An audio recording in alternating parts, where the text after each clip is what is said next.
Good evening, America. You are watching World DNA with me, Raisha Sehgal. There's lots lined up on the show, but first, a quick check on the headlines.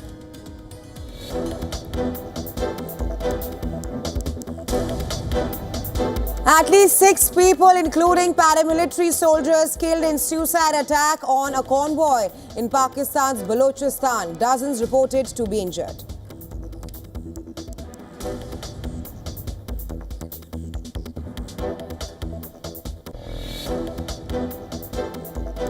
Israel confirms that negotiations for a Gaza ceasefire and hostage release deal had resumed in Qatar.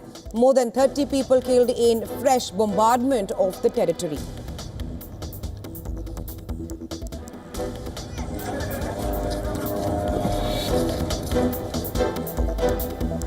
Parents of Hamas captive Lira al-Ba call for a deal to release Israeli hostages after Hamas armed wing releases video of the 19-year-old girl.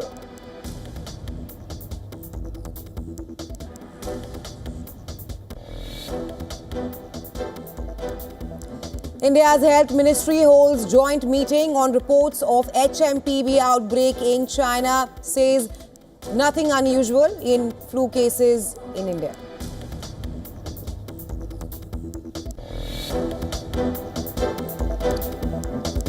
US President Joe Biden awards Presidential Medal of Freedom to 19 honorees, including Hillary Clinton, George Soros, Michael Johnson and Lionel Messi.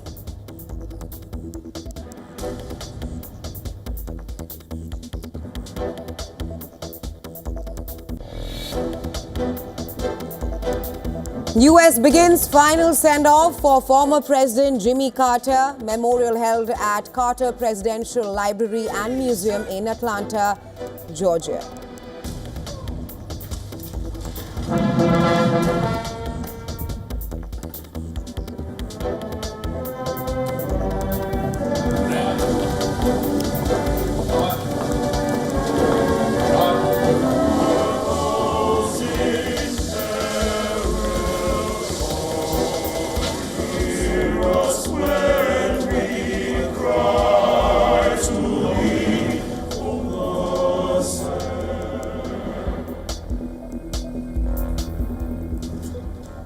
Our top focus in WION right now, the Israeli military claimed to have intercepted a missile launched from Yemen on Sunday, and that's shortly after air raid sirens were heard across the country.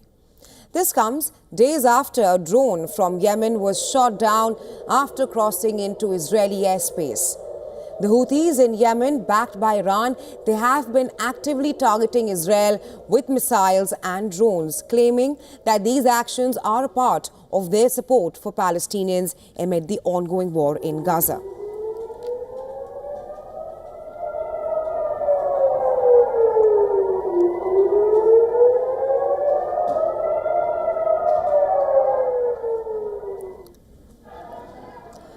The Houthis' assaults have intensified since the ceasefire took place between Israel and Hezbollah in Lebanon in November last year, prompting Israel to retaliate with strikes, including an attack on Sanaa's international airport in late December. Meanwhile, Israel has confirmed that negotiations for a ceasefire and hostage release deal are back on track in Qatar as of now. Despite these diplomatic efforts, Israel, meanwhile, continues its deadly airstrikes on Gaza. Officials in Gaza claimed that Israel targeted the Al-Ghola family home in Gaza City on early Saturday, killing 11 people, including 7 children. Palestinians searched for survivors and buried 12 who were killed in an Israeli airstrike on the Al-Shajaya neighborhood. The Gaza Health Ministry has stated that over 59 people were killed and 273 were injured in the latest Israeli strikes which took place on Saturday. At the same time, Hamas has now released a video showing Israeli soldier Lira al-Ba held hostage since the October attack, appealing for her release. The parents of Lira al-Ba have called for a release immediately as they have urged Israeli Prime Minister Benjamin Netanyahu to negotiate a ceasefire. אנחנו דרשנו מראש הממשלה ומשר הביטחון שלא יחזרו, שצוות המשא ומתן לא יחזור בלי הסכם. הבנו מדבריהם שהם נכונים ומוכנים לעשות הסכם ולהחזיר את כל החטופות והחטופים הביתה. אני רוצה להגיד ללירי שאם היא רואה את זה, שלירי, אנחנו נלחמים עלייך ואנחנו לא מוותרים עלייך, ואת חוזרת הביתה בחיים, את חוזרת, נכון שקשה שם ונכון שאת סובלת, אבל את חוזרת הביתה בחיים. The Israeli military has confirmed that 34 of the 251 hostages taken by Hamas are dead, while 96 remain in Gaza. Pressure is mounting on Israeli Prime Minister Benjamin Netanyahu, with critics accusing him of stalling efforts to secure a deal. Thousands of Israelis demonstrated against Prime Minister Benjamin Netanyahu's government and its handling of the conflict in Gaza in Tel Aviv. Demonstrators demanded an end to the war in Gaza and a ceasefire that would bring home the hostages still held by Hamas.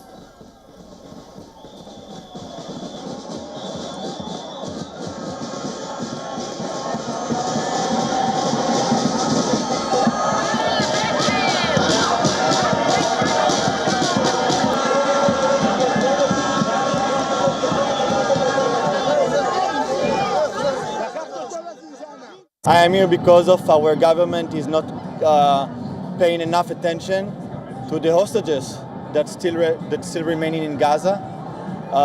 That we're thinking about them every moment, every single day, and it's time to release them. And it's not easy to make a deal with the devil, which is the terrorists we are dealing with. But I truly think that we can do more, and that it's time to release them from hell in Gaza. Meanwhile, the White House has moved forward with a proposed $8 billion arms sales to Israel, aiming to resupply critical munitions and air defense capabilities to strengthen Israel's long-term security. The proposed weapons package includes medium-range air-to-air missiles, Hellfire AGM-114 missiles, 155mm artillery shells, and 500-pound weapons. While the U.S. government has maintained strong support for Israel, stating its right to defend itself in accordance with international law, the aid has in recent times become controversial.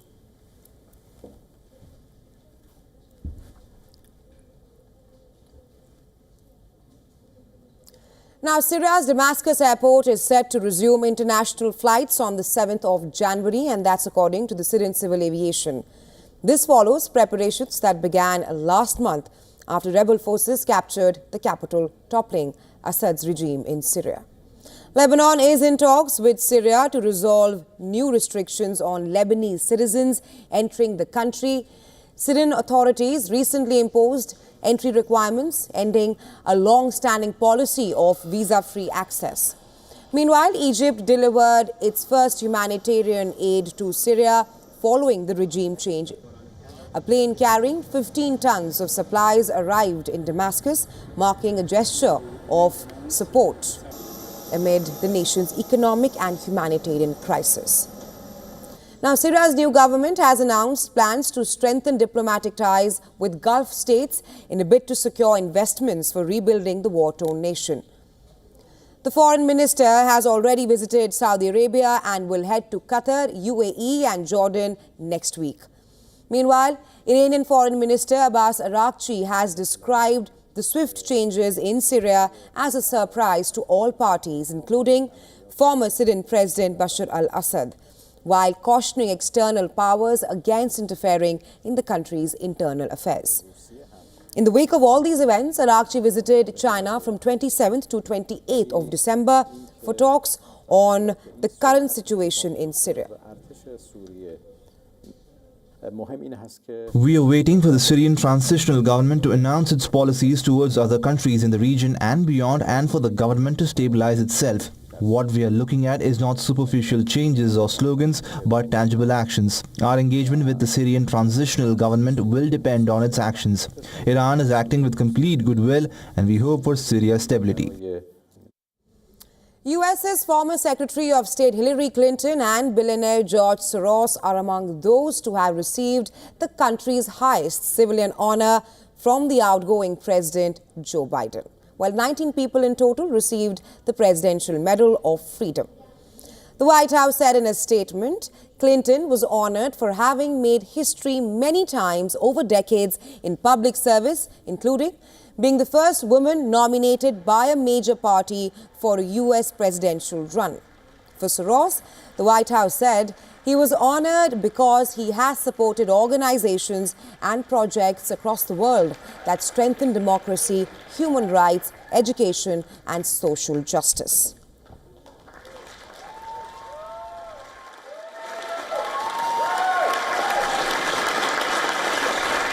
The Presidential Medal of Freedom is awarded to George Soros.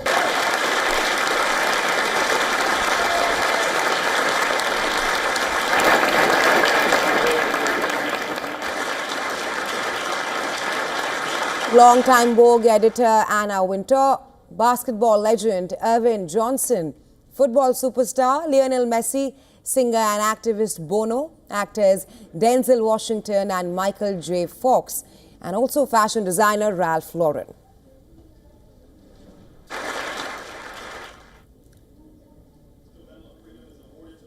Biden also chose to posthumously award a Presidential Medal of Freedom to Robert F. Kennedy, who served as the U.S. Attorney General while his brother John F. Kennedy was the president and was assassinated in 1968 while campaigning for the Democratic presidential nomination. The White House said that the recipients had been chosen because they are good people who have made extraordinary contributions to their country and the world. For the final time as president, I have the honor of bestowing the Medal of Freedom on our nation's highest civilian honor on a group of extraordinary, truly extraordinary people who gave their sacred effort to shape the culture and the cause of America. So let me just say to each of you, thank you, thank you, thank you for all you've done to help this country. Ahead of his presidential inauguration, U.S. President-elect Donald Trump is being honored with a remarkable 2-story tall bronze statue, one that is designed to commemorate his iconic defiance following the assassination attempt in Butler, Pennsylvania last July. The statue, commissioned by crypto backers of the Patriot Project, is being sculpted by Ohio artist Alan Cottrell. Cottrell, who is known for his work on the Thomas Edison statue in the U.S. Capitol, says that this is the largest piece he has ever undertaken. The design captures a pivotal moment when Trump, blooded from the attack, stood defiantly and pumped his fist to the crowd, encouraging his supporters before being rushed away by the Secret Service agents.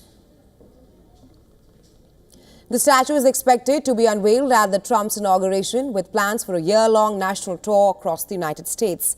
Eventually, it will find a permanent home either in Butler County, where the incident occurred, or at the future Trump Presidential Library. Meanwhile, the monumental statue, 10 smaller bronze replicas called Patriot Awards, are also being crafted.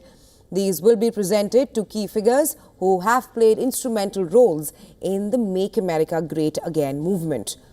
The awards will be handed out at a special ceremony ahead of the inauguration. Butler County leaders say that the site of the July attack is already drawing visitors, and the statue could turn Butler into a historic destination in the future.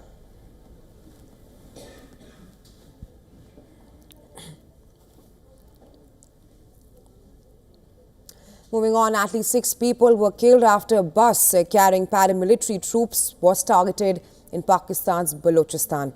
The bus was travelling from Karachi to Turbat city when it was targeted around 7 kilometers west of the city. The Balochistan Liberation Army BLA has claimed responsibility for the attack. Reports citing a senior local police official said that 6 people, including soldiers of Frontier Corps and civilians, were killed, while more than 25 were injured. Claiming responsibility for the attack, a spokesperson for the BLA said that it was a suicide bombing targeting a Pakistani army convoy. The BLA frequently claims deadly attacks against security forces or Pakistanis from other provinces in the restive southwestern province. They have also targeted energy projects with foreign financing, most notably from China. Now, BLA accuses outsiders of exploiting the resource-rich region while excluding residents in the poorest part of Pakistan. Pakistan in recent times has witnessed a dramatic uptick in attacks in recent months, particularly in Balochistan and northwestern Khyber Pakhtunkhwa province. In 2024 alone, the military has reported 383 soldiers and 925 militants killed in various clashes. Security forces have been battling sectarian, ethnic and separatist violence for decades in Balochistan, which borders Afghanistan and Iran.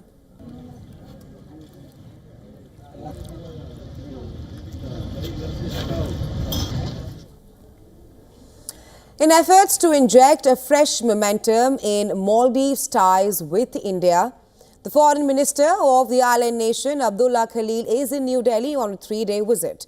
And in an exclusive interview with WION's Assistant Editor for Foreign Affairs, Siddhant Sibul, the Maldivian Foreign Minister spoke on a wide range of topics while underlining the strong relations between the two countries. Take a listen.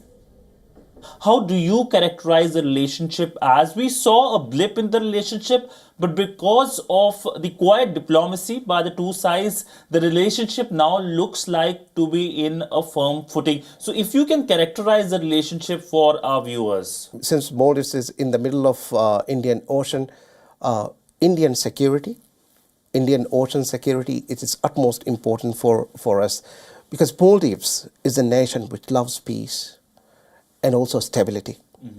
And that is a key area that we look forward when we move towards development goals. We are committed to the stability of the Indian Ocean. Specifically to the security of Indian Ocean will ensure the security for the nations across the Indian Ocean. And as I mentioned, the Indian security we consider as our security as well. China is a large country, it's a large economy, it will have its impact globally and in Asia as well.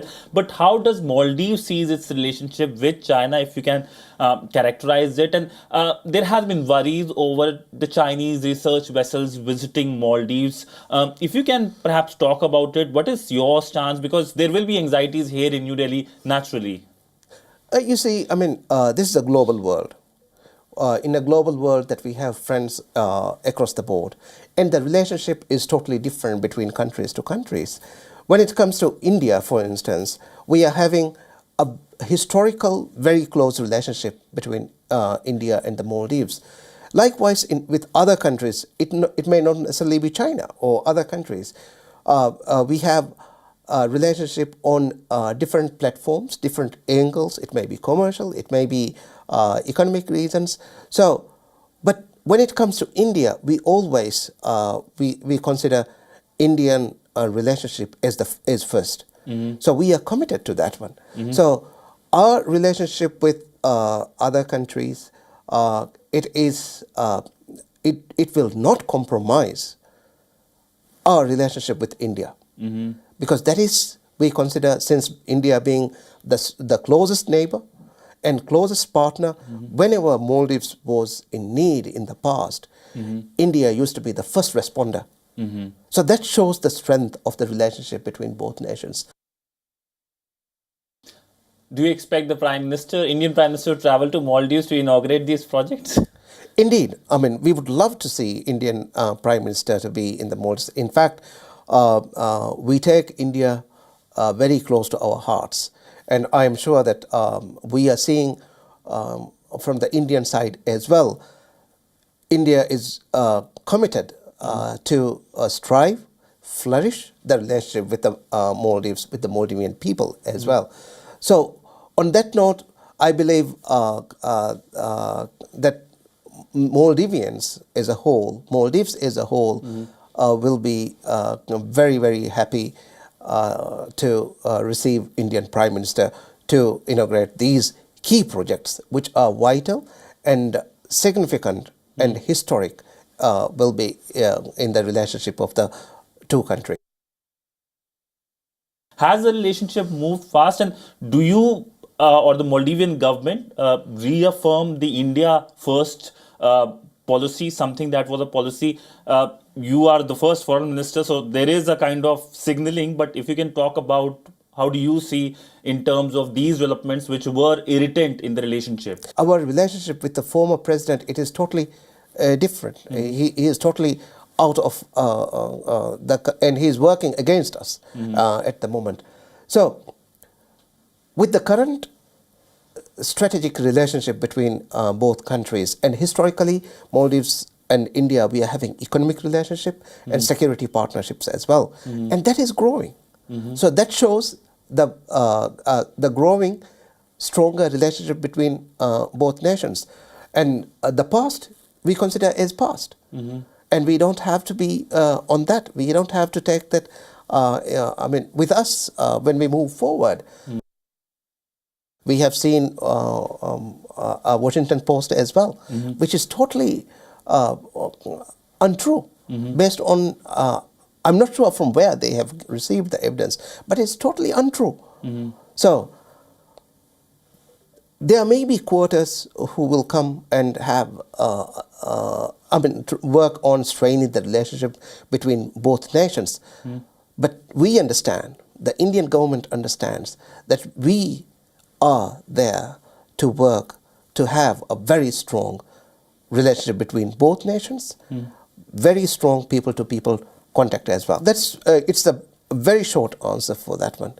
It is totally something that is untrue, unfounded.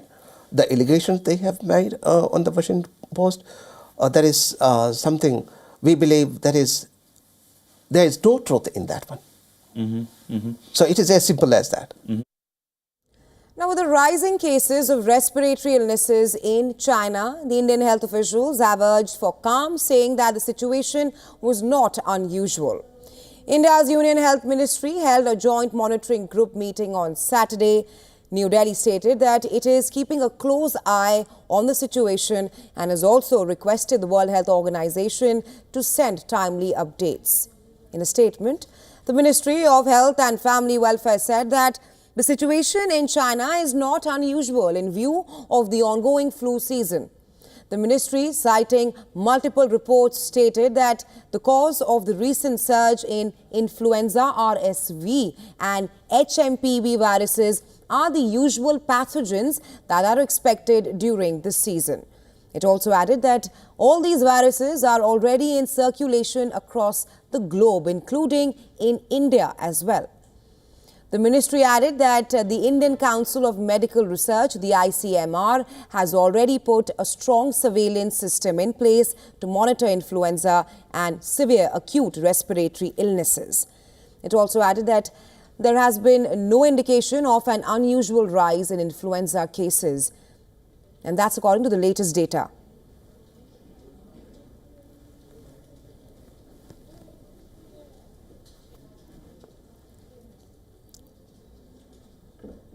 Well, before we wrap up this bulletin, here's a look at all the climate stories making headlines across the globe. And with that, we call it a wrap. Come right back. You are watching WION World is One. Stay tuned.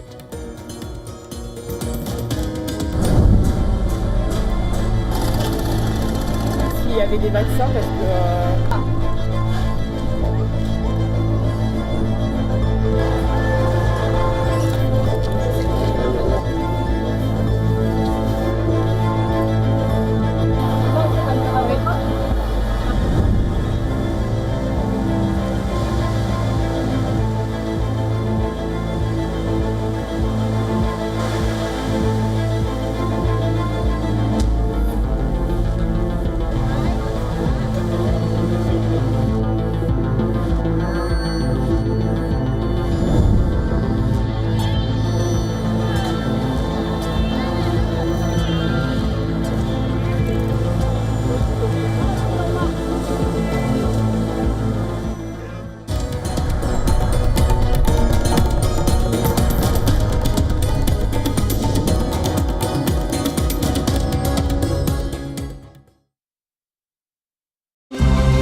To bring the benefits of the Subhash Chandra Show to your educational institution, teachers and students, send an invitation to Juhi Jha at juheen@such.org.in.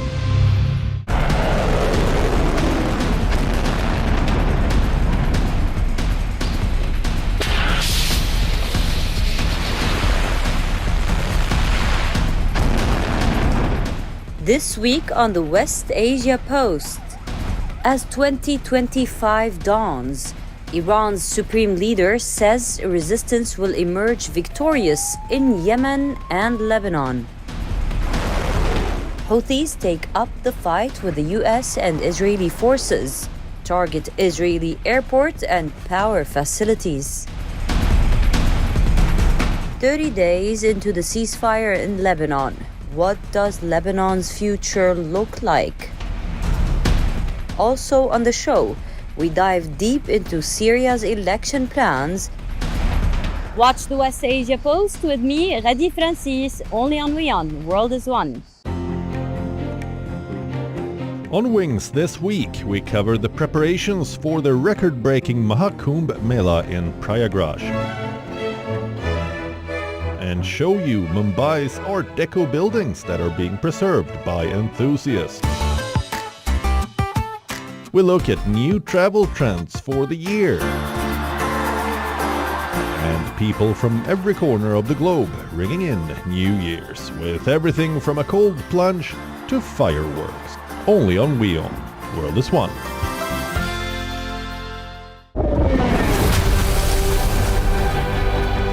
As cinephiles await the biggest releases of the year, we tell you about some upcoming films of 2025. I see.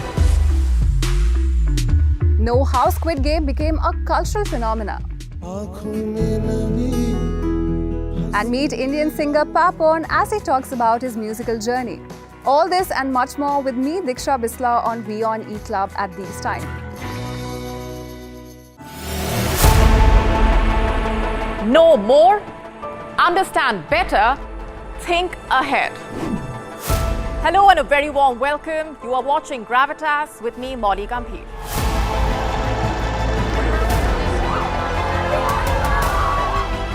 Get the facts, not the bombast. On the 26th of March, dynamic pricing, Baloch separatists, Gravitas cuts out the clutter. Gravitas keeps calm when others scream. Gravitas brings news to life.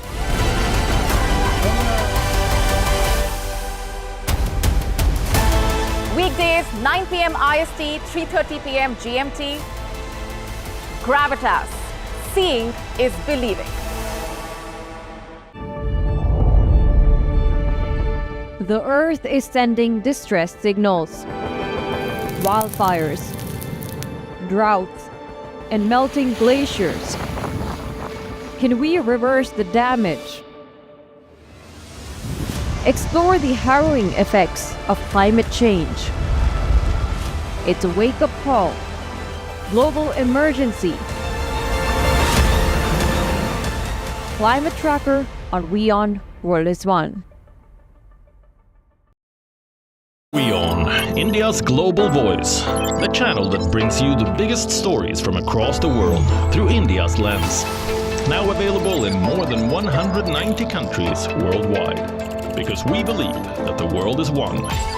Watch us in Africa, Europe, USA and Canada, South America, Asia Pacific, Middle East and North African regions. Also available on these digital platforms across the world. WION. World is One.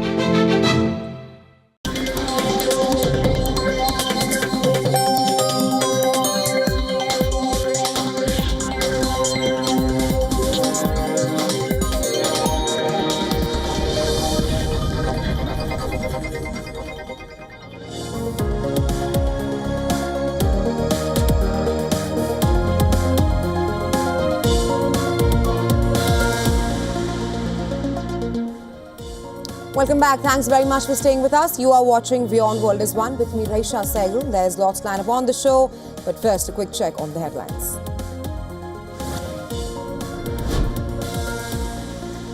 At least 6 people, including paramilitary soldiers, killed in suicide attack on a convoy in Pakistan's Balochistan. Dozens reported to be injured.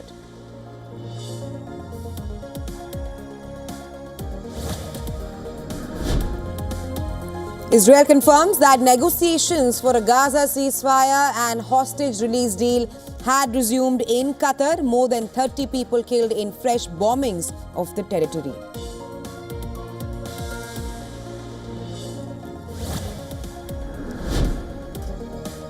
Parents of Hamas captive Lira al-Ba call for deal to release Israeli hostages after Hamas armed wing releases video of the 19-year-old.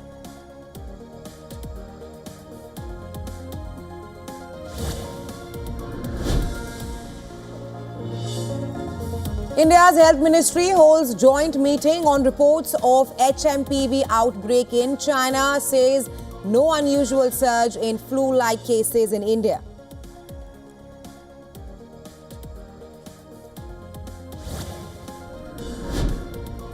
US President Joe Biden awards Presidential Medal of Freedom to 19 honorees, including Hillary Clinton, George Soros, Michael Johnson and Lionel Messi.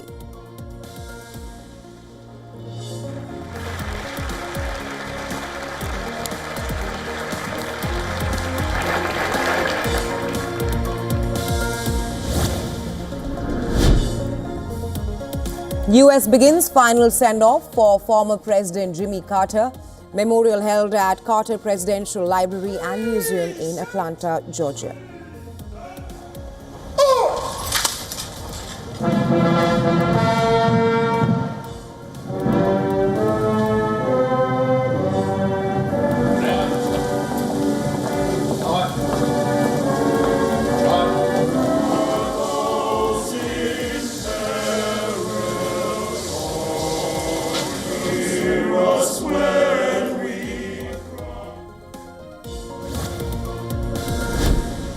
Thick layer of fog blankets Delhi on Sunday morning, causing disruption in the flight and train services in the national capital.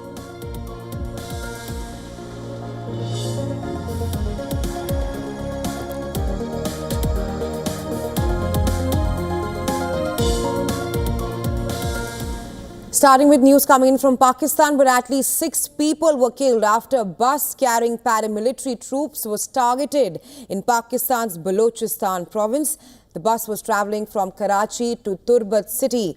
It was targeted around 7 kilometers west of the city. The Balochistan Liberation Army BLA has now claimed responsibility for the attack. Reports citing a senior local police official said that 6 people, including soldiers of Frontier Corps and civilians, were killed, while more than 25 were injured. Claiming responsibility for the attack, a spokesperson for the BLA said that it was a suicide bombing targeting a Pakistani army convoy. The BLA frequently claims deadly attacks against security forces or Pakistanis from other provinces in the restive southwestern province. They have also targeted energy projects with foreign in financing, most notably from China. Now, BLA accuses outsiders of exploiting the resource-rich region while excluding residents in the poorest part of Pakistan. Pakistan has witnessed a dramatic uptick in attacks in recent months, especially in Balochistan and the Khyber Pakhtunkhwa region. In 2024 alone, the military has reported 383 soldiers and 925 militants killed in various clashes. Security forces in Pakistan have been battling sectarian, ethnic and separatist violence for decades in Balochistan, which borders Afghanistan and Iran.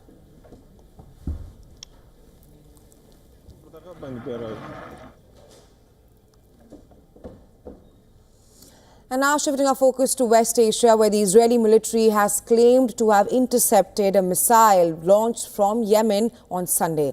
And this comes shortly after air raid sirens were heard in the country. This comes days after a drone from Yemen was shot down after crossing into the Israeli airspace. The Houthis in Yemen, backed by Iran, have been actively targeting Israel with missiles and drones, claiming that these actions are in support of the Palestinians amid the ongoing war in Gaza.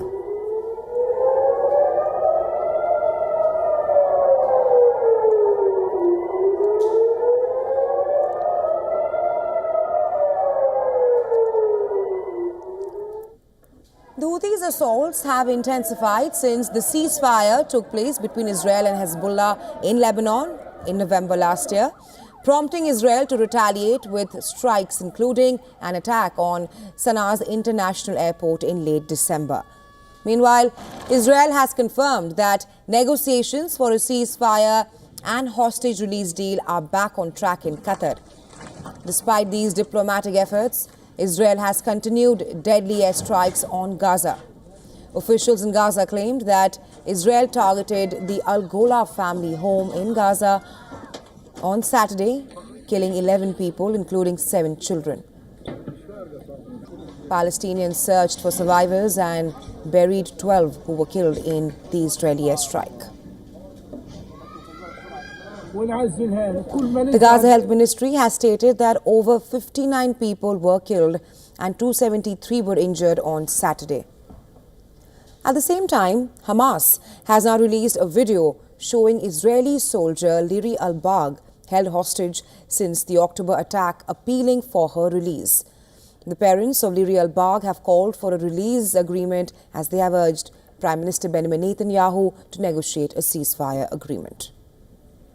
אנחנו דרשנו מראש הממשלה ומשר הביטחון שלא יחזרו, שצוות המשא ומתן לא יחזור בלי הסכם. הבנו מדבריהם שהם נכונים ומוכנים לעשות הסכם ולהחזיר את כל החטופות והחטופים הביתה. אני רוצה להגיד ללירי שאם היא רואה את זה, שלירי, אנחנו נלחמים עלייך ואנחנו לא מוותרים עלייך, ואת חוזרת הביתה בחיים, את חוזרת, נכון שקשה שם ונכון שאת סובלת, אבל את חוזרת הביתה בחיים. The Israeli military has confirmed that 34 of the 251 hostages taken by Hamas are dead, while 96 remain in Gaza. Pressure on Israeli Prime Minister Benjamin Netanyahu continues to mount, with critics accusing him of stalling efforts to secure a deal. Thousands of Israelis demonstrated against Prime Minister Benjamin Netanyahu's government and its handling of the conflict in Gaza in Tel Aviv. Demonstrators demanded an end to the war in Gaza